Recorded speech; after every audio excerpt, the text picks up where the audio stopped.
Hello, Cancer, Sun, Moon, Rising, and Venus signs. Kamusta kayo? Sana po ay nasa mabuti kayong kalagayan. Welcome back po sa Star Tarot. Kung bago kayo rito, welcome din kayo. Thank you for your support. I truly appreciate it. God bless you all po. Maraming salamat po, Cancer, sa inyong mga likes and subscribe, sa mga nagsisend po ng mga super thanks. Maraming thank you. At pati na rin sa mga nagiiwan po ng mga heartwarming comments. Maraming thank you. And shout out sa lahat, no? Na viewers natin from Luzon, Visayas, Mindanao, and other parts of the world. Page of Swords po, pauna ninyong mensahe, no? So this is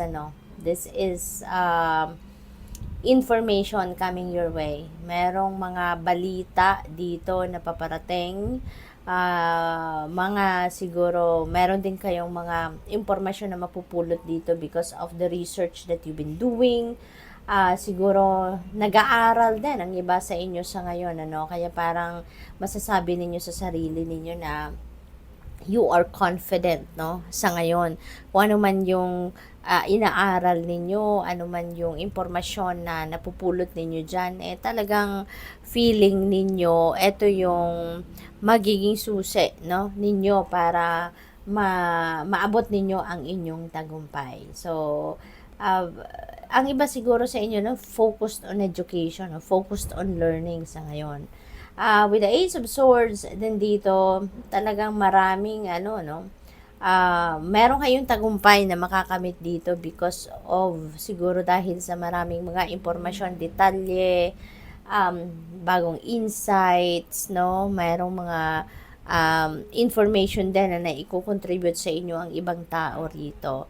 Maari din na meron kayong mga epiphanies na nare-receive dito, kaya you are enlightened talaga, no?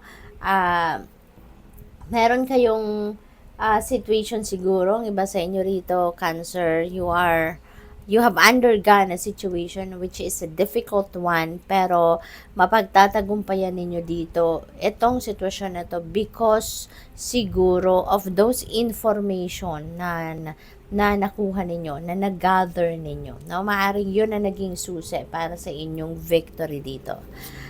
What else? We have Five of Wands. Ayan. So, parang meron ditong mga usap-usapan, no? Meron ditong mga pwedeng nagchichismisan, pwedeng kayong pinag-uusapan dito, Cancer, no? So, siguro meron ditong mga people around you, pwedeng a group of people na sa trabaho, pwedeng mga magkakamag-anak or kamag-anak ninyo, pwede rin ng mga kaibigan na maaring kayo ang pinag-uusapan dito, no? So, possibly, ganon ang ganap. Baka dinidiscuss nila, no? Ang iyong tagumpay, no? Maaring ganon ang sitwasyon dyan. What else? We have Knight of Pentacles. Ayan. So, parang meron kayong no? Meron kayong pupuntahan, yung ganon. And this could be related to trabaho. Baka merong dumating na offer sa inyo related sa trabaho, career, maaring ganon. And maybe you are, you're going there, kung saan man ito. Baka offer ito ng trabaho or siguro career path, no? And maybe it might require you, no, to go somewhere. Baka hindi ito nandoon sa kung nasaan kayo nakatira, yung gano'n, no? This could be somewhere else, no? Pwede rin na rito, parang merong relocation din ang napipick up ko dito, no? Baka merong relocation na gagawin din ng iba sa inyo rito, and maybe because of that job offer or new career opportunity, kaya pwedeng magre-relocate kayo.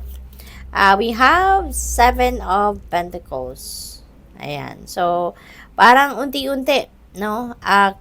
Nakikita nyo na sa ngayon ang bunga ng inyong pagsisikap, no?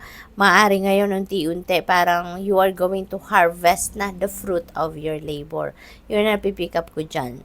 Marami kayong pinagtrabahuan ng sipag ninyo, Cancer. You've been very, very hardworking. At ngayon, yun na nga, maganda kasi unti-unti na ninyong nakukuha ngayon, no? Yung bunga ng inyong pagsisikap. Hindi man ito dumating na pagkakataon na talagang lahat, no, aanihin mo all at once. Pero at least gradually, no, na papakinabangan mo na or ini-enjoy mo na, ini-experience mo na yung fruit of your labor.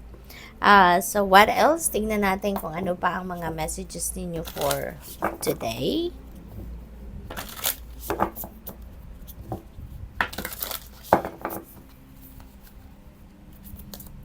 So we have, there are other conversations, no? So siguro marami talagang pag-uusap.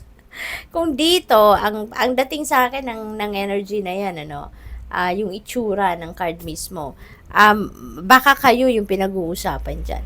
No? Baka kayong pinag-uusapan. And there are other conversations dito na maaaring kayo naman meron naman kayong direct involvement naman, ano, sa mga pag-uusap na ito. Pwedeng yung mga pakikipag-usap na to related dito sa 5 of Wands na yan. Maybe, merong maaring i-report ninyo sila, no? Maaring ganon. Or baka you are going to talk to someone dito at maghihingi kayo ng advice, no? Maghihingi kayo dito ng kanilang input sa sitwasyon, wisdom nila, yung gusto mo naman marinig, maaring ganon. Kung anong masasabi nila or anong maa-advise nila sa'yo, no? Regarding the situation. Kasi maybe this is affecting you. Baka napapansin mo talaga yung mga taong ito sa paligid ninyo na pinag-uusapan ka. So, maaring it's affecting you in a negative way, but you don't want to take action or do something agad-agad na hindi mo pinag-isipan ka. Maybe, makikipag-usap ka sa kung sino man, no, na pinagkakatiwalaan mo ng inyong kwento at yun, siguro hingi ka ng advice or input sa kanila kung ano ang best na gawin mo, or siguro ikukonsulta mo kung ano man yung naiisip ninyo na gusto ninyong gawin towards those people. Maaaring ikukonsulta mo din yan sa kanila, no? Pwede rin na talagang this is a very sensible, very mature na pakikipag-usap, no? With other people or with someone. What else? We have she's 1,000 flowers. Wow. No, this is dreams coming true. Napakaganda ng pinapakita ng card na to. So siguro din, baka kung ano yung pangarap mo, ano man yung mga goals ninyo, talagang maa-achieve mo na or na-achieve mo na. Kaya din siguro, no, yung baka mga marites at marisol ang mga taong ito at naiinggit sa'yo. Kaya siguro ikaw ang pinag-uusapan, no? Baka ganon, kasi masaya ka eh.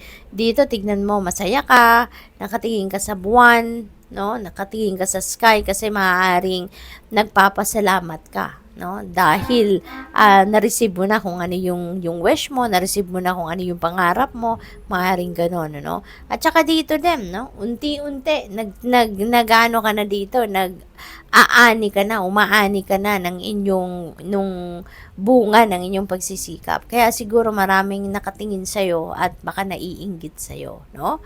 So, what else?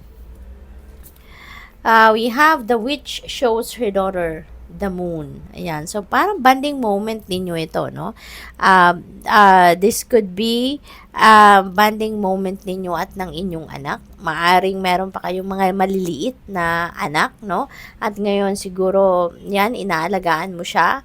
Maaring ganon. Or baka, kung kunyari, mga matured na din mga anak ninyo, kung meron kayong mga anak, baka merong merong wisdom kayo or knowledge kayo or lessons learned in the past ninyo na maaaring sinishare ninyo yan sa kanila. Maaaring naghihingi sila ng advice sa iyo sa ngayon, no? So, good luck sa iyo. Thank you for watching. Love and light. Namaste.